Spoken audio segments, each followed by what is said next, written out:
Queridos, estamos juntos mais uma vez nessa caminhada, nesse tempo diferente, não é, que a igreja está vivendo.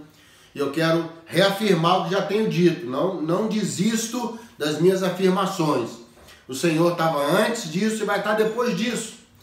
O Senhor colocou para nós como liderança a fé, não as emoções, não as situações. Eu sei que não é fácil, eu sei que há um cansaço de alma quando situações como essa avançam. Mas eu queria hoje abençoar seu coração com algo que me provocou esses dias. À medida que nós avançamos, eu fiz uma pergunta para o meu coração, quero dividir com a sua também. Antes eu quero ler o texto da palavra de Deus, que dá o pano de fundo para esse desafio que eu quero trazer para nós enquanto esse momento diferente avança, não é? Está em Gênesis 12. No verso 2, o Senhor fala assim: te abençoarei, se tu uma bênção. Te abençoarei, se tu uma bênção. Interessante que o Senhor fala que nós vamos ser abençoados, mas Ele não quer que essa bênção estacione em nós, mas que ela vá de nós para os outros. Uma troca. Como um pastor querido disse, que o Senhor partiu o pão no dia da ceia. Quem parte o pão vai dividir com alguém. Eu quero abençoar você, quero pedir que nessa pandemia, eu e você não sejamos só abençoados, mas sejamos bênção. Vamos ver o outro, o desafio do outro. O que está acontecendo? Onde outras necessidades acontecem? A temperatura vai subindo, temperatura espiritual, temperatura emocional, o desgaste se apresenta, não é verdade? Mas eu quero então pensar com você um desafio que um homem trouxe há anos atrás. O nome dele era Martin Luther King.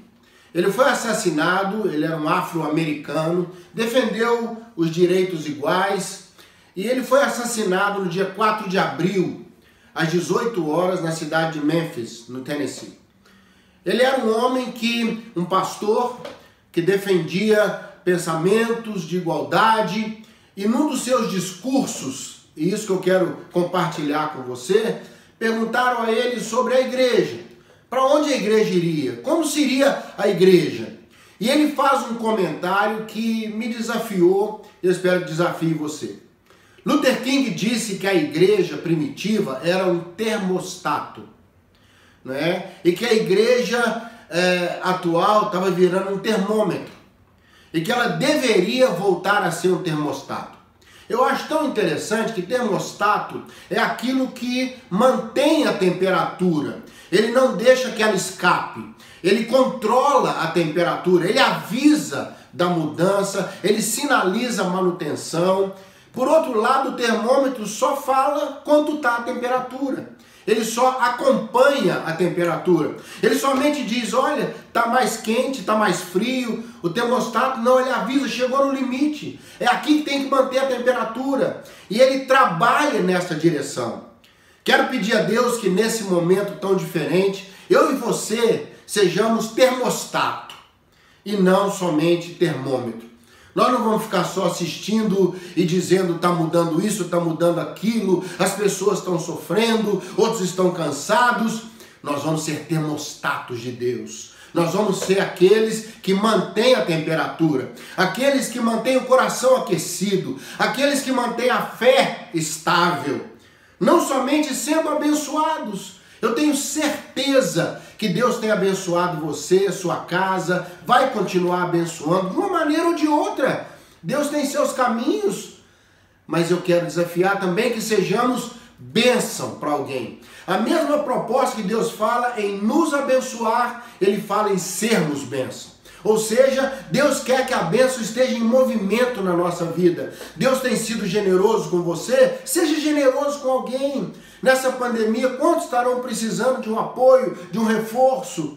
Deus tem sido abençoador com você, Deus tem te dado pessoas amigas, Deus tem te dado esperança. Passe isso para as pessoas, seja como bom vento que leva. Deus não nos fez para sermos açudes, mas sim canais. Deus quer que a gente transmita, que a gente avance.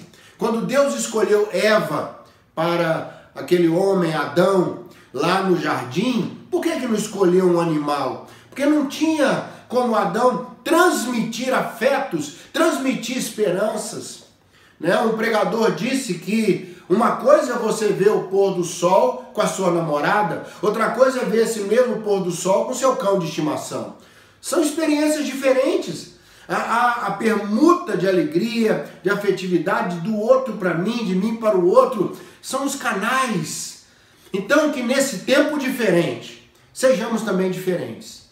Não sejamos acomodados, não sejamos entregues. Deus tem nos abençoado. Deus vai nos abençoar. Daqui a pouquinho isso tudo vai acabar. A vida retoma o seu ritmo normal. Nós vamos seguir nossos projetos, nossas histórias. A agitação retorna.